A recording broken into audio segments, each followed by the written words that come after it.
Shalom, selamat siang, selamat hari Minggu, selamat datang untuk beribadah bersama di GBI Rahmat Immanuel Permata Hijau.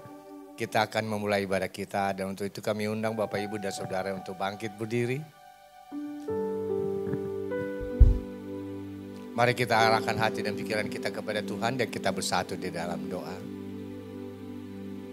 Segala hormat dan puji syukur kami panjatkan bagi Ibu Bapa, Tuhan yang kami kenal, kami sembah di dalam nama Yesus Kristus.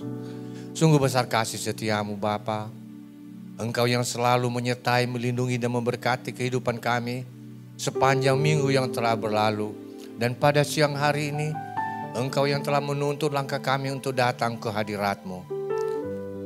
Bapa, ini kami anak-anak-Mu.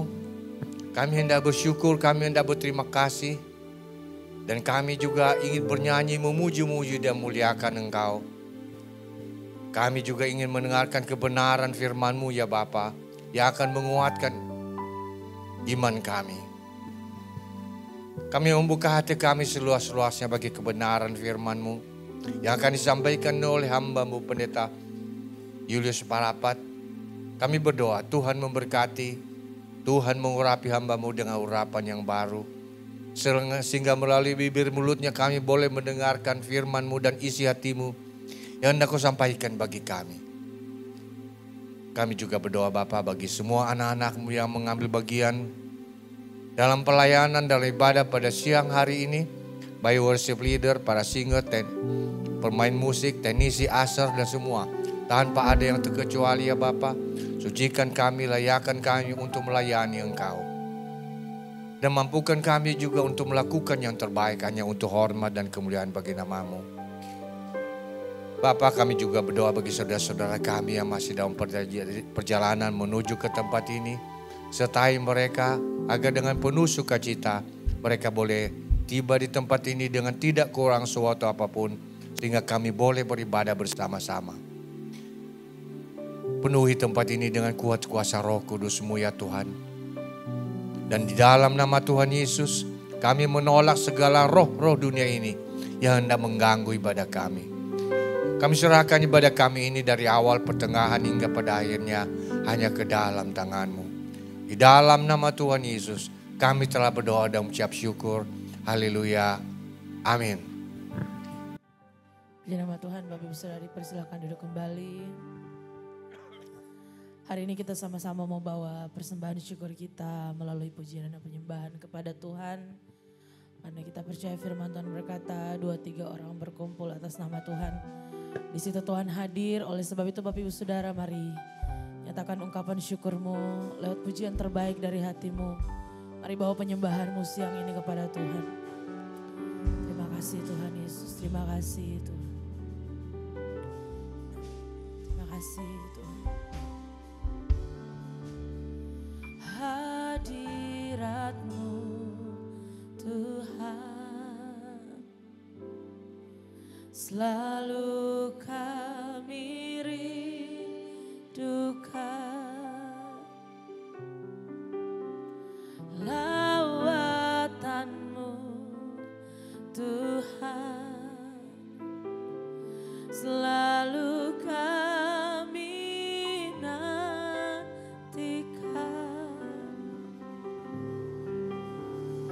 Yesus, Kaulah Tuhan.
Lebih lagi sembah Tuhan saudara.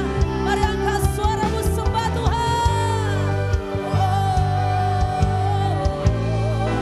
Haleluya. Mari bermazmur bagi Tuhan saudara. Katakan terima kasih Tuhan. Terima kasih Bapa. Sempurnalah kuasa-Mu bagi kami Tuhan. Haleluya.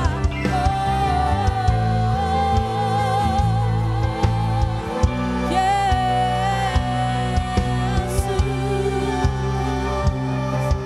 Biar segala yang bernafas memuji-Mu Tuhan. Dengan hati kami naikkan sembah kami, syukur kami buat kebaikan-Mu yang tak pernah berhenti dalam hidup kami. Haleluya, haleluya. Mari angkat suaramu, sembah Tuhan saudara.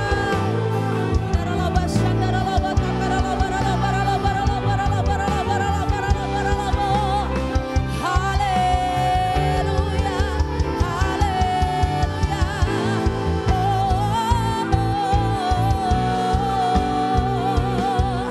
Yesus, Kau yang terlebih besar dalam hidup kami Tuhan.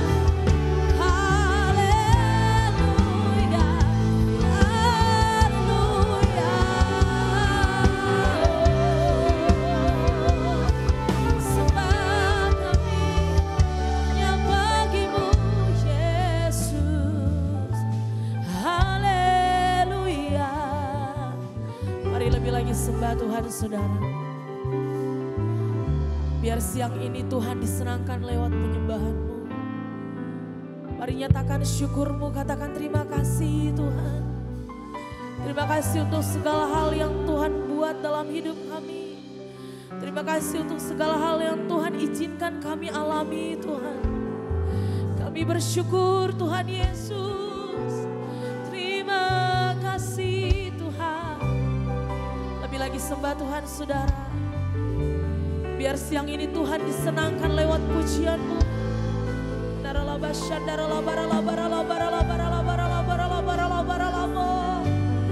Lebih lagi sembah Tuhan saudara. Pribadi lepas pribadi, biar merasakan dan mengalami Tuhan di tempat ini. Kami rindu hadirat-Mu Tuhan. Kami rindu kemuliaan-Mu Tuhan melingkupi setiap kami. Memenuhi tempat ini Tuhan.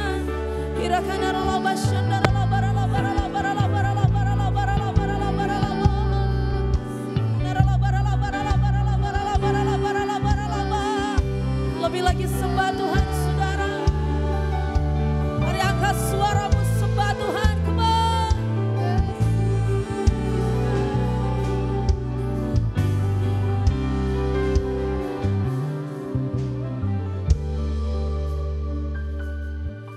Your name is the highest.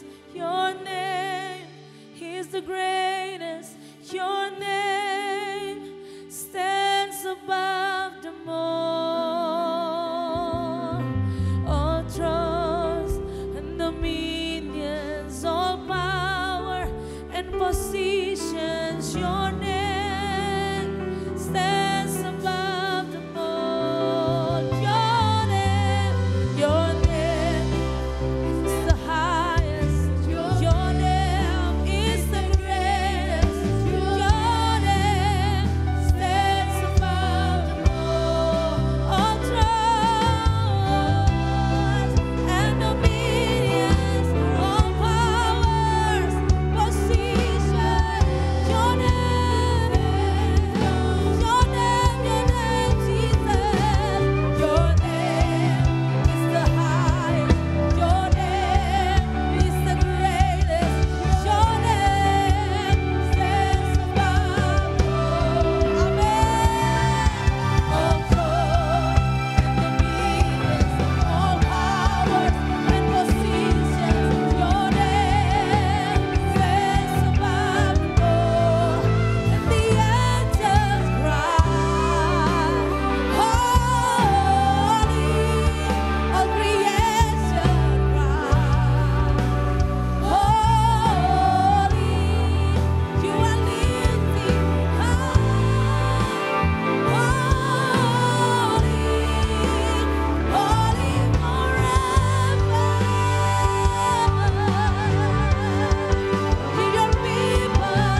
Kami tinggalkan Engkau di tempat ini Allah yang kudus. Karena kami tahu Engkau bertata di atas setiap puji-pujian kami Tuhan.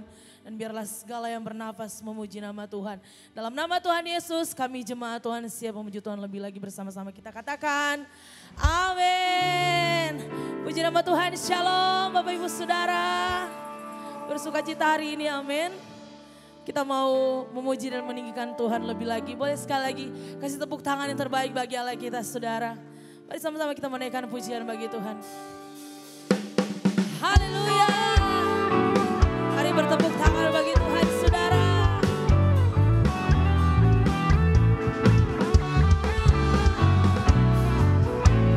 Mari sama-sama naikkan pujian dengan segenap hatimu, nyatakan. Dengar dia panggil nama saya. Dengar dia panggil namamu.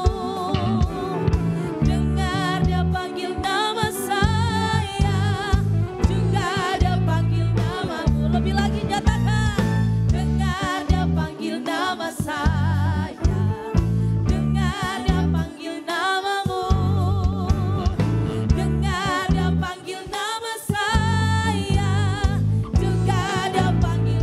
Katakan ku jawab ya, ya, yes. Katakan ku jawab ya Tuhan.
bersyukur boleh lambaikan tanganmu bagi Tuhan. Lebih lagi kita mau bersyukur bagi Tuhan lewat pujian, amin. Boleh kasih tepuk tangan yang paling keras, yang paling dahsyat bagi Allah kita. Kami mau bersyukur Tuhan. Mari sama-sama nyanyikan. Ku tak akan berhenti putih tinggikan namamu selalu menari. Muliakanmu dibebaskan, dibangkitkan hidup yang kami dan kini hanya untukmu. Haleluya. Mari naikkan pujian ini, nyatakan kasih yang begitu besar, lebih kuat dari dosa. Kasih yang menemukanku, selamatkan. Mari nyatakan, ku naikkan syukurku, ku tak akan berhenti meninggikan namamu selalu menari. Muliakanmu dibebaskan, dibangkitkan hidup yang kau berdiri hanya untukmu. Haleluya. Mari lebih lagi jemaat Tuhan, kau yang bersyukur. Kasih yang begitu besar, lebih kuat dari dosa. Kasih yang menemukanku, selamatkan dan pulihkanku Tuhan. Kami naikkan syukur kami, ku naikkan syukurku, ku tak akan berhenti memuji, meninggikan namamu selalu, memuliakanmu, dibangkitkan hidup yang kami dan kini hanya untukmu. Haleluya. Mari jemaat Tuhan yang bersyukur, sama-sama nyatakan, ku naikkan syukurku, ku naikkan syukurku. Bertepuk tangan bagi Tuhan kembali. Haleluya.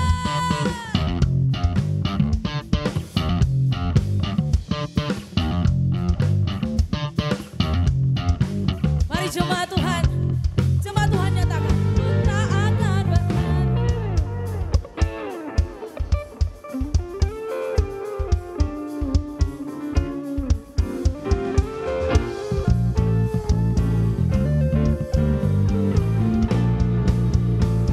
Lebih lagi, tak akan berhenti meninggikan namamu. Amin. Dibebaskan, dibangkitkan hidup yang kau dan kini hanya nyatakan, hidup yang kau dan kini hanya untukmu. Kasih tepuk tangan terbaik bagi Allah kita, saudara.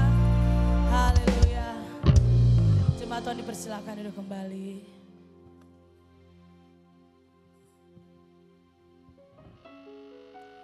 Sama-sama kita mau siapkan hati kita untuk mendengarkan kebenaran firman Tuhan. Haleluya. Terima kasih Tuhan. Di dalam kelemahanku sempurna kuasa-Mu. Hebatnya tantanganku, lebih hebat Tuhanku. Ku berserah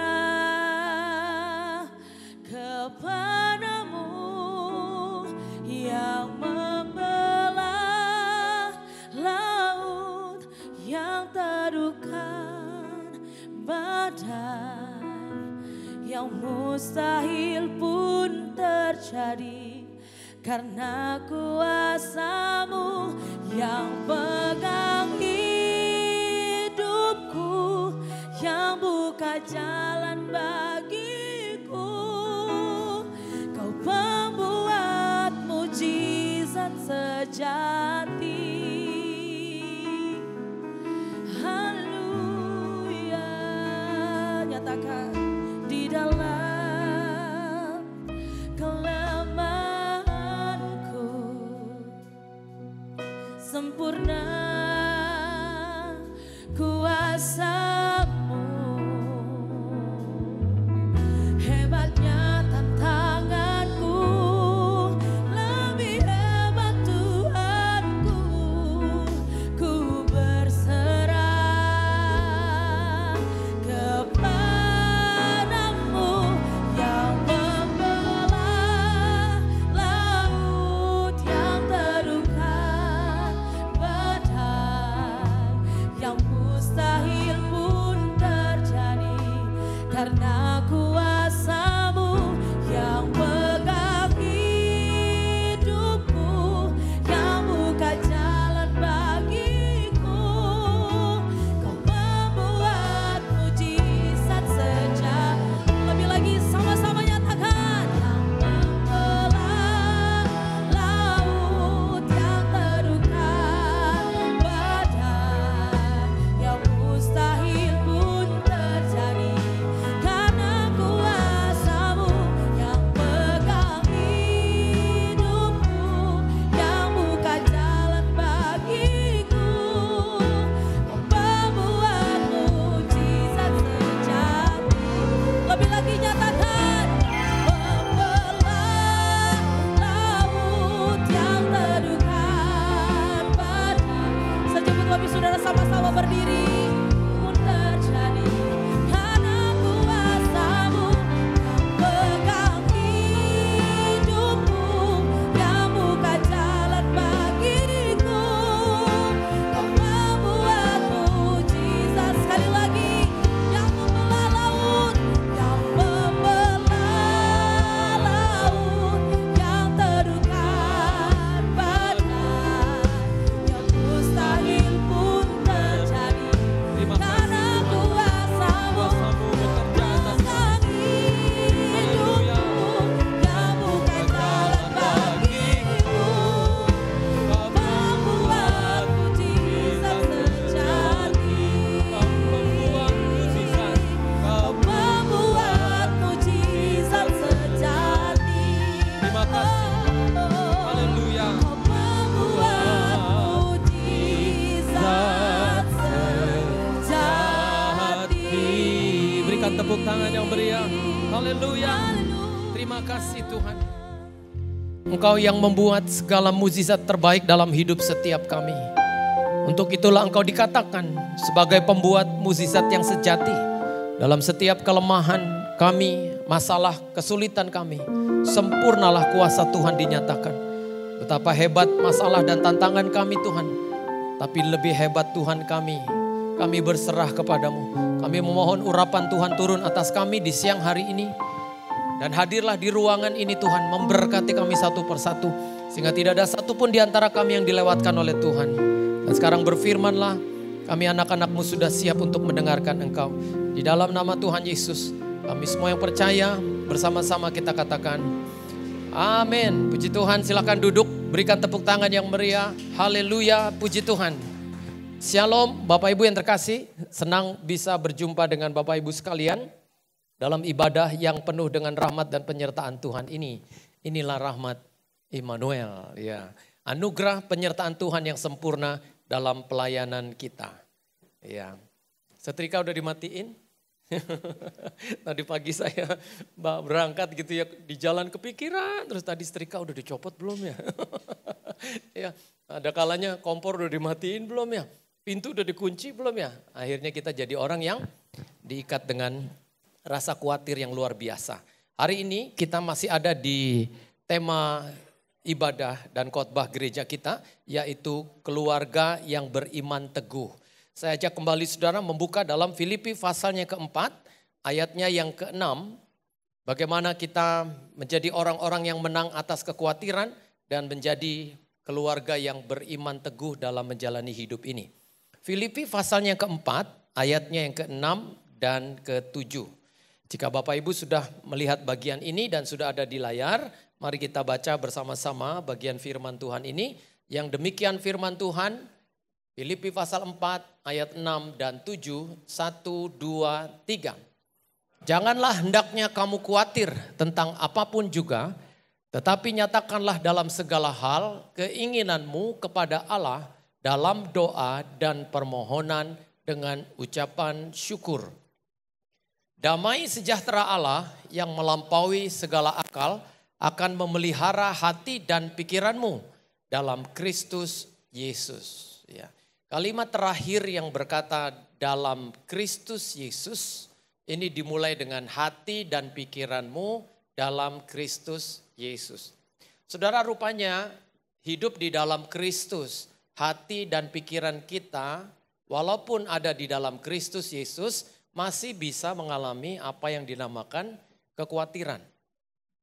Saya belajar tentang apa itu kekhawatiran, rupanya rasa khawatir itu adalah tanda kemanusiaan, saudara. Jadi kalau saudara adalah orang yang sering khawatir, maka saudara tandanya adalah manusia. Kalau saudara tanya sebelah kiri, sebelah kanan saudara, kamu pernah khawatir nggak? Pasti semua orang bilang, iya aku malah orangnya khawatiran. Jadi khawatir terus khawatir dan terus khawatir. Berarti merasa khawatir adalah bagian dari menjadi manusia. Hal ini tidak bisa dipisahkan saudara. Kalau saudara manusia berarti tandanya saudara pasti khawatir. Jadi hari ini kita mau belajar. Kalau khawatir itu adalah pasti kita rasakan, pasti kita alami. Maka bagaimana caranya menang atas kekhawatiran itu? Saudara, saya belajar tentang bagaimana kekhawatiran itu bukan sekedar emosi negatif yang harus saudara singkirkan. Karena itu adalah bagian yang tidak akan terpisahkan dari menjadi manusia yang sadar, manusia yang bebas, manusia yang bertanggung jawab. Ya. Sehingga banyak orang seringkali ketika dia menjadi khawatir, dia menjadi cemas, lalu akhirnya menjadi susah sendiri. Ada istri yang mengkhawatirkan kalau suaminya dipanggil Tuhan. Ada suami yang mengkhawatirkan kalau istrinya dipanggil Tuhan. Ada orang tua mengkhawatirkan anaknya dipanggil Tuhan. Atau anak mengkhawatirkan kalau orang tua saya dipanggil Tuhan gimana. Satu kali ada seorang istri yang khawatir sekali kalau suaminya dipanggil Tuhan duluan. Saking khawatirnya, dia benar-benar meninggal duluan, saudara. Ya, jadi bukan suaminya yang meninggal karena dia ditekan rasa khawatir, dia sesak, hatinya gundah, hatinya selalu diikat dengan kekhawatiran, akhirnya kekhawatiran itu tidak menyehatkannya. Ya. Nah, menerima rasa khawatir dalam diri kita itu bisa menjadi langkah saudara untuk bisa mengelolanya. Hari ini saudara, Tuhan ingin saudara kelola rasa khawatir saudara. Bagi orang bijaksana, rasa khawatir itu justru mempersiapkan dirinya untuk membangun perencanaan, membangun pengelolaan, membangun hal-hal yang baik, mengantisipasi apa yang dia khawatirkan. Jadi bagi orang bijak, ya, rasa khawatir itu justru menghasilkan evaluasi. Sokrates pernah berkata, hidup yang tidak dievaluasi adalah hidup yang tidak layak untuk dijalani. Berarti kalau saudara tidak pernah mengevaluasi hidup, tidak pernah berhenti sejenak lalu merenungkan hidup saudara di titik di mana saudara ada, berarti saudara memiliki hidup yang bukan hanya tidak layak dijalani, tapi saudara tanpa evaluasi hidup ini seperti merencanakan kegagalan besar di masa depan kita. Sehingga kalau kita belajar tentang rasa khawatir, maka kekhawatiran itu seperti api yang menyala. Jika api itu digunakan dengan benar, ia bisa menghangatkan, dia bisa dipakai untuk memasak saudara. Tapi jika saudara tidak bisa mengendalikannya, maka api itu bisa membakar habis kita. Sehingga mulai setuju dengan Tuhan bahwasanya engkau harus kelola khawatirmu. Engkau harus justru sadar bahwa kalau engkau khawatir justru itu adalah sinyal yang baik untuk engkau membangun perencanaan, membangun pengelolaan, dan membangun masa depan hidupmu. Nah, apa yang Tuhan katakan tentang bagaimana saudara menang atas rasa khawatir itu? Hal yang pertama dalam Filipi pasal 4 ayat 6 tadi, kalimatnya dikatakan begini. Janganlah hendaknya kamu khawatir tentang apa saudara? Apapun juga. Hal yang pertama supaya saudara menang atas rasa khawatir dan ikatan kekhawatiran, saudara, Tuhan berkata, janganlah hendaknya kamu khawatir tentang apapun juga. Ini yang pertama. Berarti saudara dan saya adalah orang yang bisa merasakan rasa khawatir tentang apapun juga. Saudara adalah orang yang bisa mengkhawatirkan tentang apapun juga dalam hidup ini. Kata apapun juga itu berarti semuanya bisa kita khawatirkan. Saudara bisa memiliki skenario-skenario buruk tentang kesehatan. Saudara bisa memiliki skenario-skenario buruk, bagaimana kalau saya nggak punya uang, bagaimana kalau saya bangkrut, bagaimana kalau saya sudah tua, siapa yang urus saya, bagaimana ini dan itu. Kita bisa punya skenario-skenario buruk, bahkan yang paling buruk bisa kita pikirkan. Tapi saudara, Tuhan katakan kepada kita, jangan kamu khawatir tentang apapun juga. Kata janganlah hendaknya ini menjelaskan tentang janganlah hendaknya kamu diikat. Ya, kata jangan itu saudara menjelaskan dalam bahasa aslinya adalah kita terlepas dari ikatan khawatir. Kita memang tidak bisa tidak khawatir, tetapi kita harus kelola rasa khawatir kita. Berarti saudara sekarang adalah gambarannya orang-orang yang bisa mengkhawatirkan tentang apapun juga. Saudara bisa khawatir dengan skenario-skenario buruk di depan. Kalau saudara sakit jantung, saudara sakit stroke, saudara sakit diabetes dan banyak penyakit-penyakit berbahaya yang bisa kita khawatirkan. Tapi orang bijaksana kalau dia merasa khawatir, dia akan membangun perencanaan. Justru kalau dia khawatir tentang kesehatan, dia mulai merencanakan hidup sehat. Dia mulai ambil langkah berolahraga, saudara. Saya selama sebulan lebih, udah hampir 2 bulan, ini setiap pagi 2 jam saya harus lari, saudara. Jalan kaki, bosen Pak, bete, bosen total maksudnya. 2 jam, saudara. Nah orang Indonesia itu biasanya kalau dia olahraga, jalan kaki itu mengitari sesuatu. Kalau ke GBK, ngitarin GBK. Kalau ke JIS, ngitarin JIS. Kalau saya di komplek, saya ngitarin komplek. Pokoknya cari yang lingkaran, saudara. Lama-lama selama 2 bulan, ada yang aneh dalam diri saya. Orang rumah lihat, loh kok Pak, kamu kayaknya jalannya agak miring deh sekarang. Jadi karena setiap pagi 2 jam saya ngelilingin komplek, 2 jam saya ngelilingin PRJ gitu ya. Lama-lama saya miring juga saudara. Oh masa katanya, aduh ini jangan-jangan karena aku setiap pagi kelilingin area olahraga ke kiri terus. Ya sudah besok aku rubah, sekarang aku mau ke kanan gitu. Lama-lama saya tanya, gimana udah lurus belum? Masih ada sedikit, malah sekarang agak ke kanan gitu. Jadi kalau jalan tuh agak ke kanan. Terus saya bilang, oke, mulai besok saya harus cari yang lurus. Jadi saya mau olahraga, tapi olahraga di jalan yang lurus. Akhirnya saya cari trek yang lurus, saudara. Dan saya nggak kayak ikan cupang lagi, saudara. Ikan cupang kan suka begini kalau udah ya sayapnya keluar gitu ya. Nah, akhirnya saya mengelola hidup saya, merencanakan olahraga.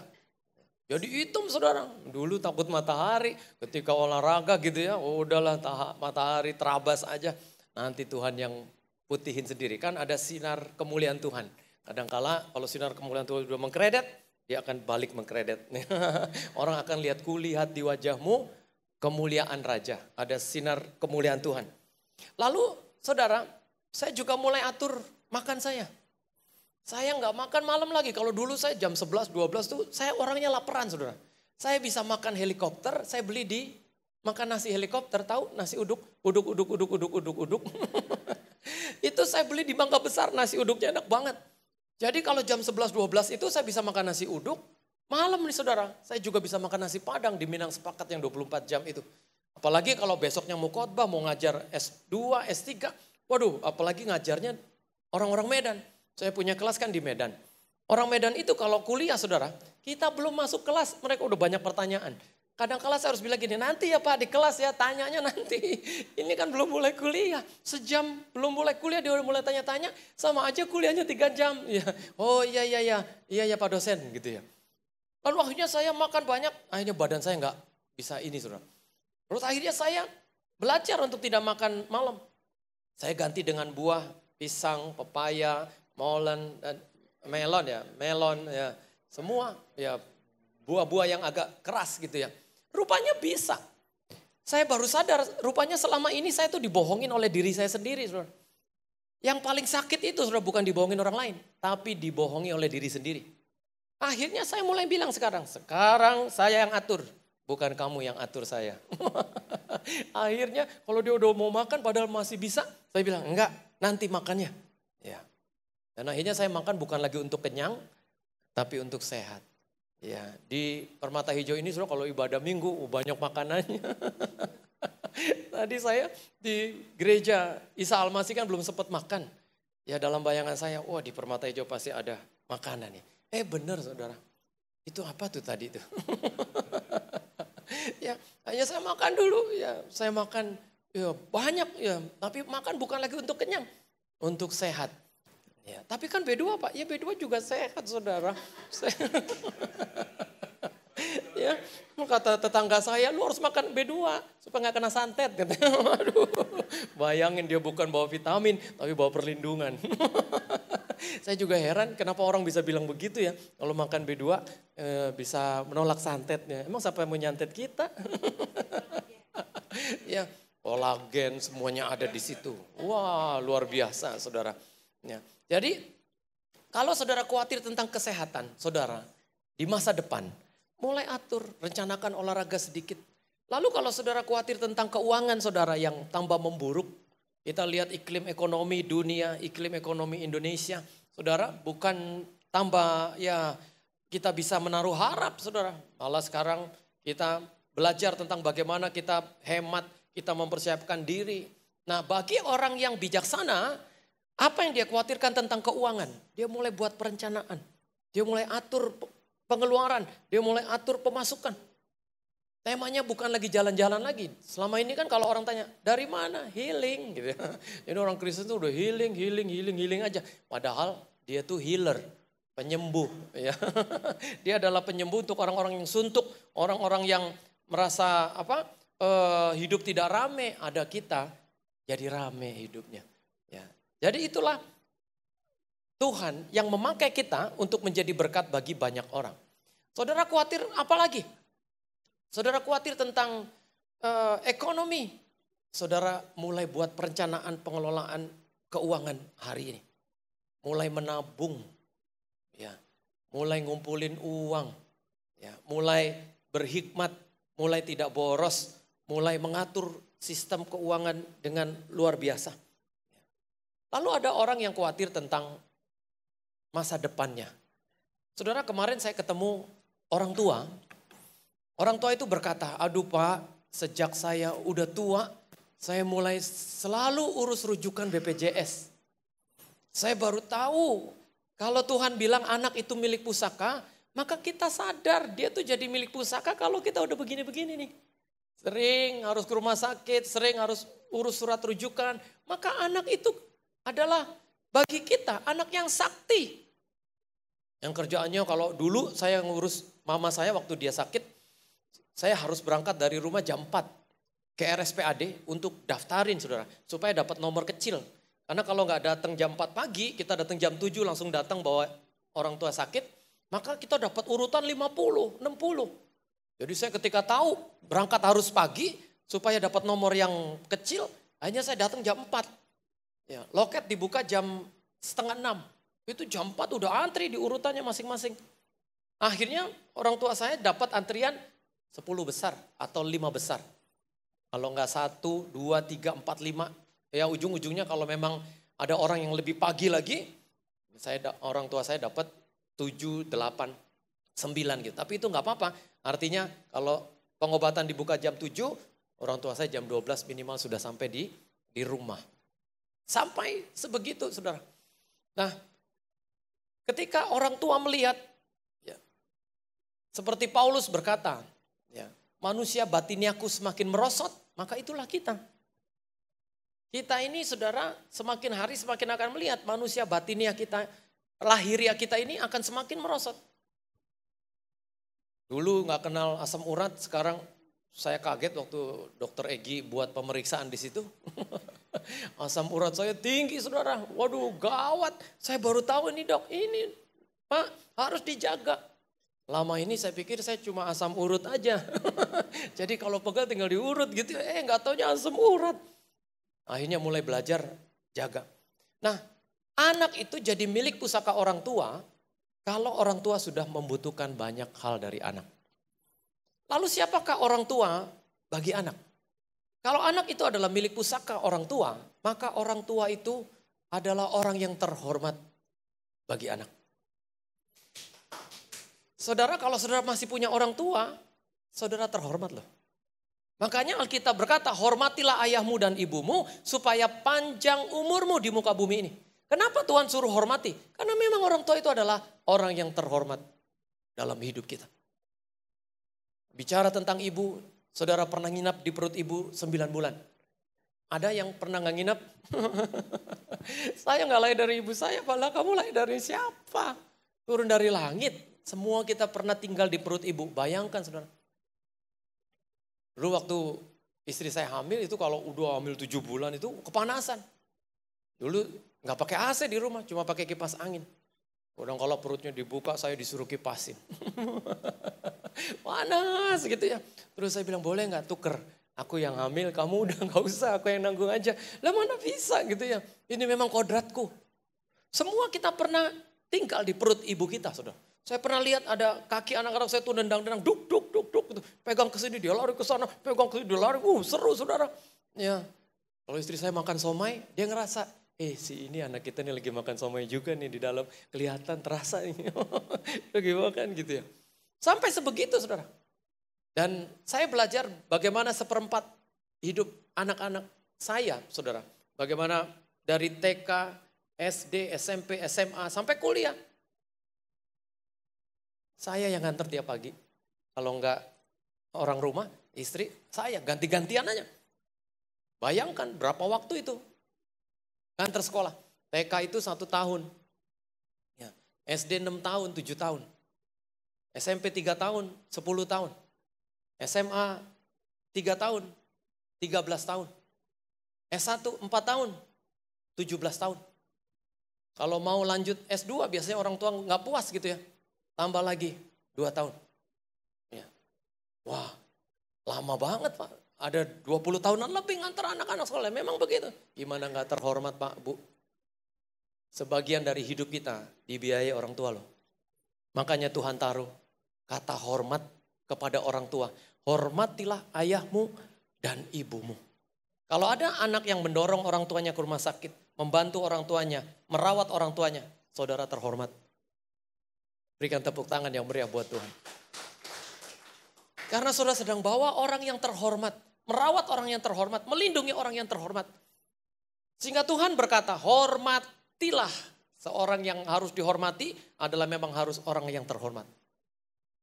Kalau ada panglima, orang tua itu pang 6. Ya, dia lebih dari jenderal. Kalau ada bintang 5 terakhir, dia bintang 6 Pak. Orang tua itu betul-betul adalah orang yang menjadi kehormatan kita. Lalu kalau orang tua sudah tidak ada, apakah kita terhormat? Kita mewarisi kehormatan orang tua.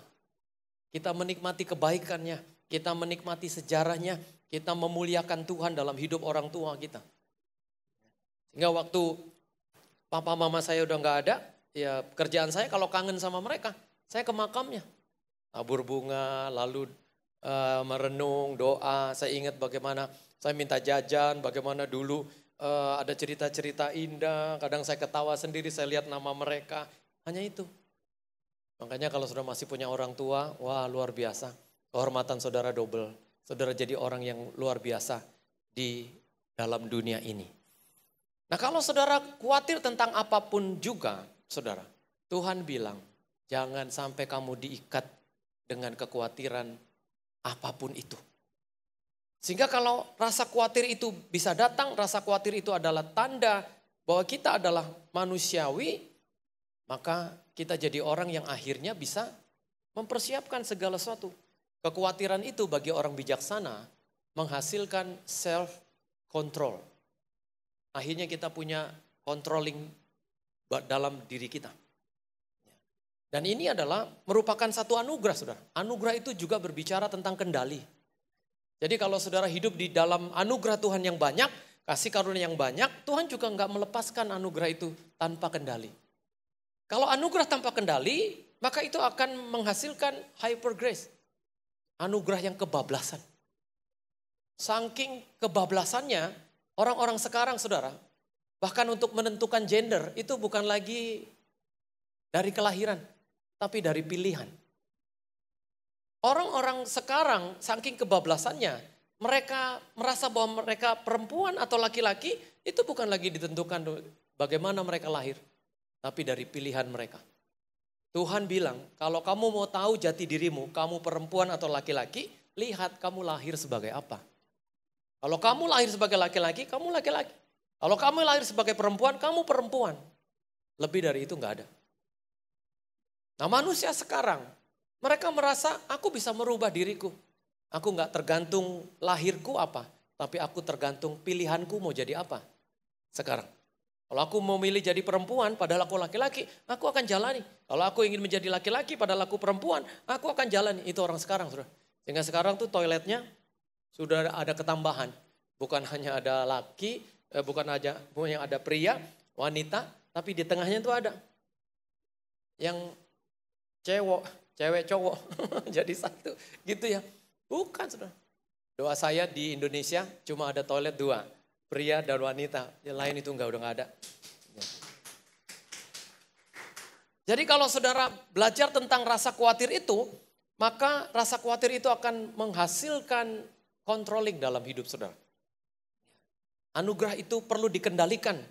Bahkan kalau saudara menerima banyak anugerah, saudara juga harus ada yang pimpin, ada yang kendalikan. Siapa yang kendalikan? Tuhan memerintahkan Roh Kudusnya turun untuk memimpin hidup kita. Inilah yang dikatakan hidup dipimpin oleh Roh. Jadi kalau saudara di dalam anugerah yang banyak, saudara dipimpin oleh Roh, itulah yang membantu kita membangun self control kita. Membangun controlling, membangun antisipasi. Ya. Membangun bagaimana caranya kita jadi orang yang bisa berkata tidak terhadap dosa, berkata ya terhadap perintah Tuhan. Kita jadi orang yang akhirnya bisa menjadi bijaksana dalam membangun hidup ini. Sehingga kalau saudara hidup, kata Alkitab, hendaklah hidupmu dipimpin oleh Roh. Hidup dipimpin oleh Roh, hidup di dalam Roh, itu bukan berarti gak kelihatan saudara. Ada orang dicari-cari, Pak udah lama gak ke gereja. Ah Pak, saya ini ke gereja, cuma Bapak gak lihat aja. Saya mulai hidup dalam Roh. Saya datang, cuma pastor gak lihat. Saya udah hidup dalam Roh, pastor. Salah saudara, hidup dalam Roh itu bukan berarti gak kelihatan. Yesus adalah gambaran, teladan bagaimana hidup di dalam Roh itu. Kenapa saudara kalau saudara dikatakan hidup di dalam Roh, saudara harus kelihatan? Karena Roh saudara masih ada di dalam daging.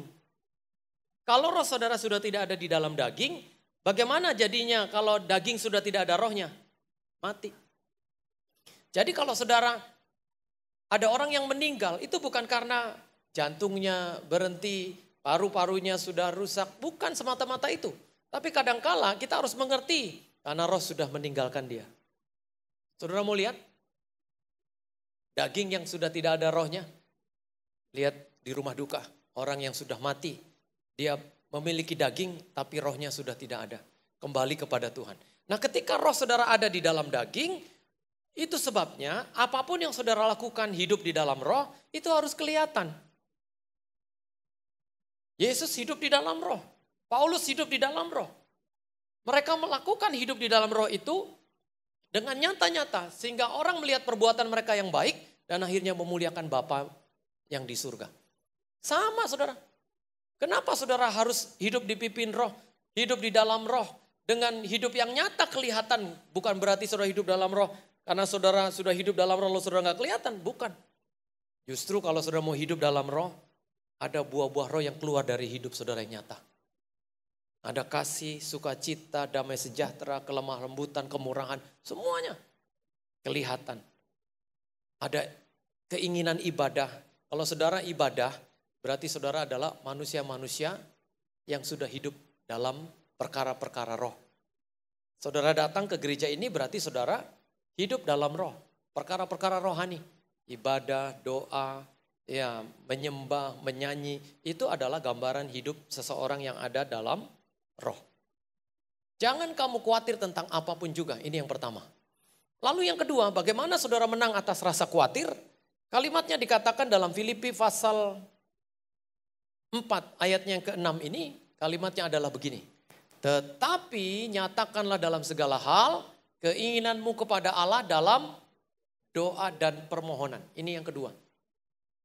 Kalau saudara bisa mengkhawatirkan tentang apapun juga, saudara harus membawa apapun juga itu dan menyampaikan segala hal itu, segala keinginanmu kepada Allah dalam doa dan permohonan. Kita boleh bisa mengkhawatirkan tentang apapun juga, tapi kita juga bisa berdoa tentang apapun juga kepada Tuhan. Kalau kita bisa khawatir, tapi kita juga bisa datang kepada Tuhan, berdoa, minta tolong untuk bisa menyelesaikan rasa khawatir kita. Saudara, mana yang saudara pilih? Ada orang, saya tanya begini satu kali. Menurut kamu, mana yang kamu pilih? Gak nikah karena khawatir? Atau karena khawatir lalu menikah? Lalu dia jawab, aduh gimana Pastor? Gak nikah karena khawatir atau nikah karena khawatir? Wah kalau gak nikah karena khawatir, banyak orang khawatir kalau nikah begini ribet, kalau nikah begini, akhirnya gak nikah.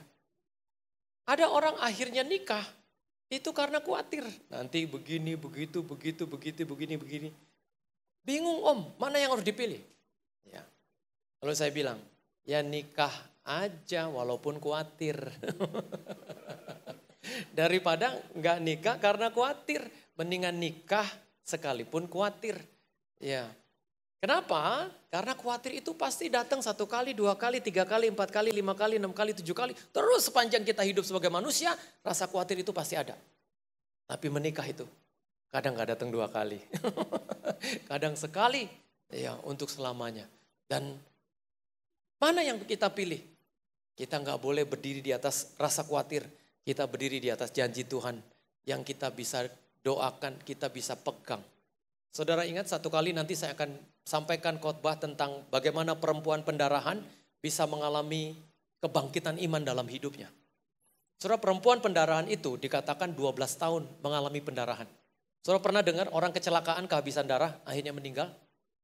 Itu cuma beberapa jam. Perempuan ini 12 tahun. Sehingga dalam kitab buku-buku sejarah dikatakan perempuan ini bukan perempuan yang hebat tapi perempuan yang tidak berdaya. Matanya cekung, badannya kurus, ya. Dia dikatakan najis karena hukum Taurat melarang orang yang pendarahan memegang sesuatu karena kalau dia pegang sesuatu akan najis. Dan perempuan ini bertahun-tahun, bukan setahun, 2 tahun, 12 tahun saudara. Dia dikatakan menderita dan keadaannya semakin memburuk karena tidak ada seorang pun yang bisa menyembuhkannya. Lalu apa yang terjadi dalam kisah itu? Rupanya cuma Yesus yang bisa menyembuhkan perempuan pendarahan ini.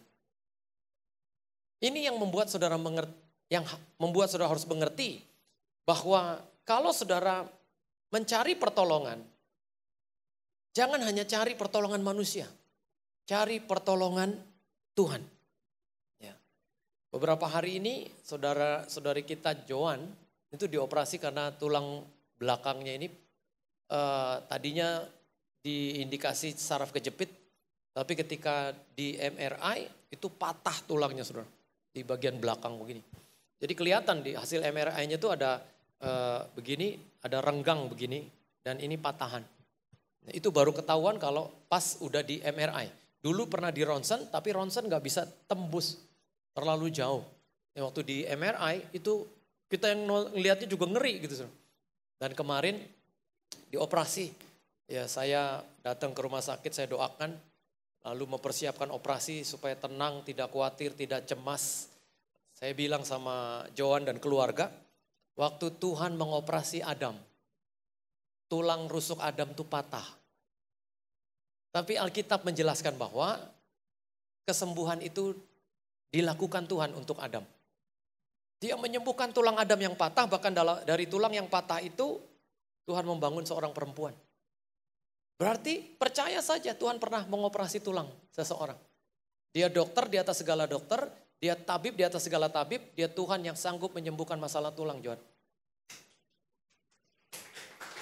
Akhirnya ya sambil sakit-sakit, Joan, Erwin calon nikahnya itu angguk-angguk gini, iya Pak.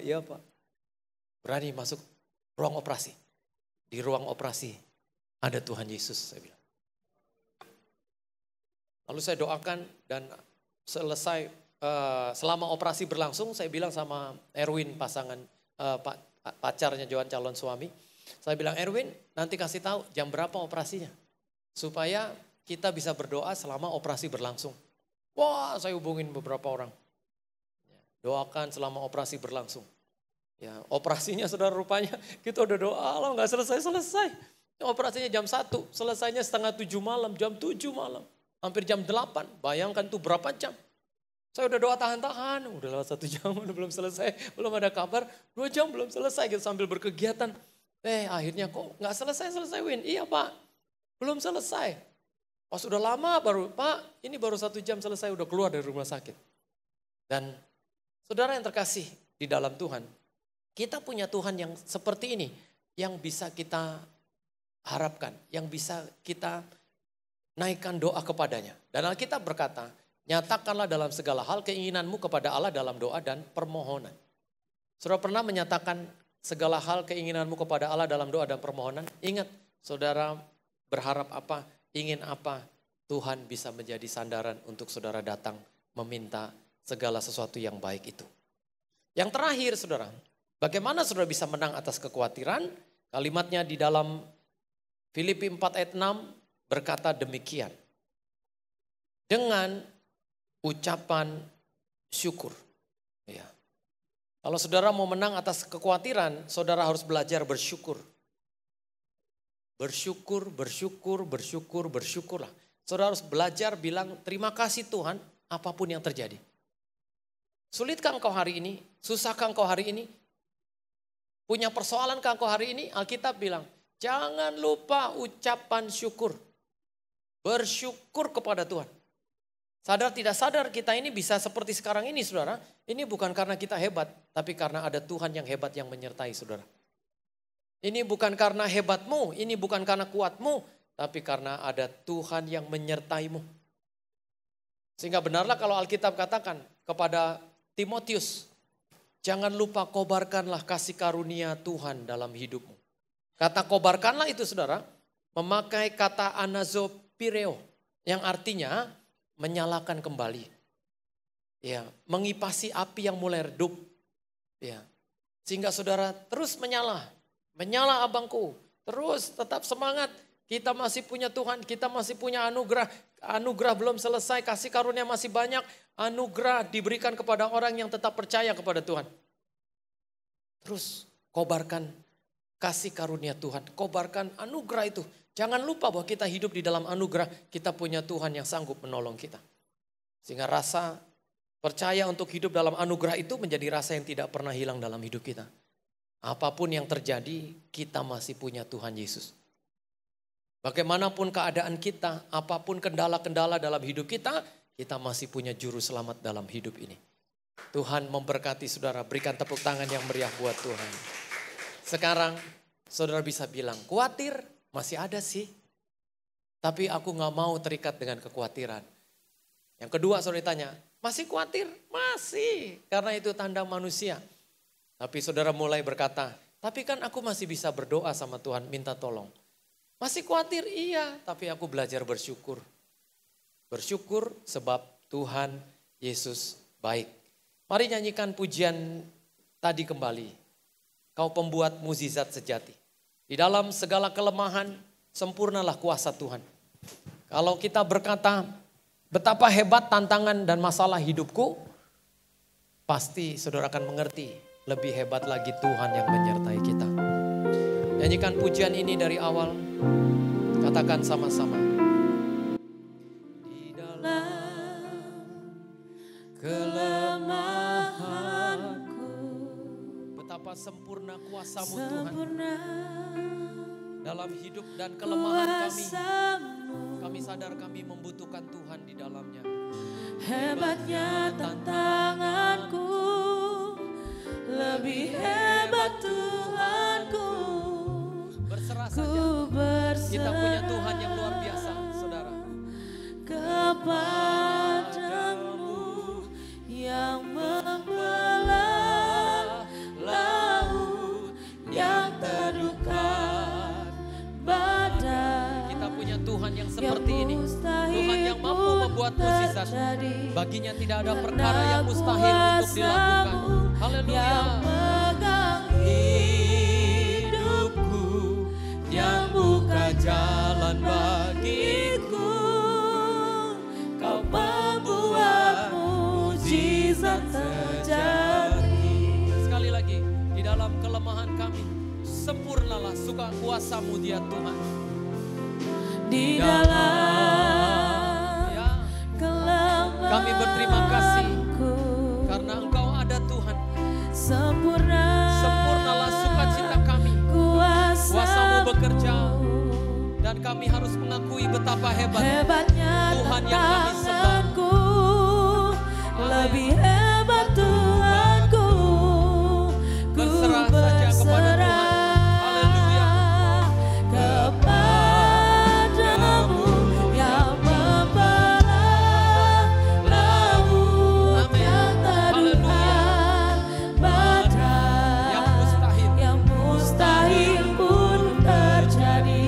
Kita punya Tuhan yang baginya tidak ada perkara yang mustahil. Dia pegang hidup kita.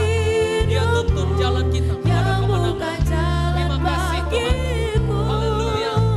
Kau membuat, mari kita berdiri bersama-sama. Kau membuat mukjizat sejati. Yang membelah laut yang teduhkan badai. Yang mustahil pun terjadi karena kuasa-Mu yang pegang hidupku. Amin. Yang Haleluya. buka jalan bagiku. Kau pembuat mukjizat sejati. Haleluya. Kau membuat mukjizat. Sekali lagi katakan dengan iman, jemaat GBI Rahmat Immanuel. Kau membuat mukjizat sejati. Berikan tepuk tangan yang meriah. Haleluya. Haleluya. Terima kasih Tuhan. Hari ini kami harus akui bahwa kami punya Tuhan yang luar biasa. Hebatnya tantangan kami tidak melebihi hebatnya Tuhan yang kami sembah. Kami menyerahkan semua kekhawatiran kami kepadamu ya Tuhan. Kadangkala kami memiliki skenario-skenario buruk di depan hidup kami. Kadangkala kehancuran, masalah, pergumulan sudah diambang mata. Tapi kami tidak akan pernah menyerah. Kami berserah kepada Tuhan. Karena kami tahu Engkaulah pembuat mukjizat yang sejati. Dalam kelemahan kami, dalam segala hal yang kami rasakan, kami alami. Kami punya Tuhan yang hebat dan luar biasa. Tuntun kami kepada jalan-jalan kemenangan-Mu. Berkati kami dalam keluarga, dalam pekerjaan, dalam usaha, dalam segala hal. Kami pastikan bersama dengan Tuhan, kami pasti tampil sebagai pemenangnya. Di dalam nama Tuhan Yesus Kristus, kami terima setiap firman-Mu. Kami aminkan setiap doa yang sudah kami naikkan. Seraya kami percaya, sebab itu kami berkata-kata, barang apapun yang kami minta dalam nama Yesus, maka Engkau akan melakukannya bagi kami. Di dalam nama Tuhan Yesus Kristus, dimuliakanlah Engkau ya Tuhan. Mari bersama-sama kita yang percaya, sama-sama kita katakan, amin. Haleluya, puji Tuhan. Shalom.